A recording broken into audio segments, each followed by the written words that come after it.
നമസ്കാരം. ശുഭാപ്തി വിശ്വാസത്തോടും ശുഭചിന്തകളോടും കൂടിയ നല്ലൊരു ദിവസം എല്ലാവർക്കും ആശംസിക്കുന്നു. ഇന്ന് ഞാൻ പറയുന്നത് ജേണി ടു ഹാപ്പിനെസ്സിലെ ഭയം എന്ന ലെസനാണ്. എന്താണോ ഒന്നില്ലാത്തത് അതിനെക്കുറിച്ച് ചിന്തിക്കുന്നതിനെയാണ് ഭയം കൊണ്ട് അർത്ഥമാക്കുന്നത്. ഭയത്തിന് കാരണമായ കാര്യം അതെന്ത് തന്നെ ആയാലും അത് സംഭവിച്ചു കഴിഞ്ഞാൽ പിന്നെ നമ്മൾ അതിനെക്കുറിച്ച് ഓർത്ത് ഭയക്കാറില്ല. ഭയം എന്ന് പറയുന്നത് മനസ്സിന്റെ ഒരു തോന്നൽ മാത്രമാണ്. എന്തിനെയാണോ ഭയക്കുന്നത് അതിനെ വളരെ പേടിയോടെയാണ് നമ്മൾ ഓർക്കുന്നത്. ഉദാഹരണത്തിന് പാമ്പിനെ പേടിയാണ് എന്ന് കരുതുക. എന്തുകൊണ്ടാണ് നമ്മൾ പാമ്പിനെ പേടിക്കുന്നത്? പാമ്പ് നമ്മളെ കടിച്ചാൽ നമുക്ക് എന്തെങ്കിലും സംഭവിക്കുമോ എന്ന് കരുതി.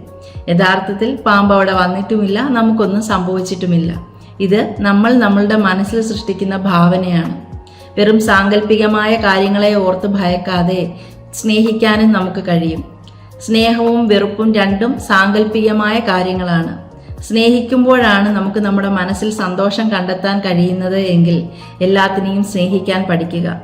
അതുപോലെ തന്നെ നല്ല ചിന്തകളിലൂടെ നമുക്ക് നമ്മുടെ മനസ്സിലെ ഭയത്തെ ഒഴിവാക്കാനും സാധിക്കും. Thank you.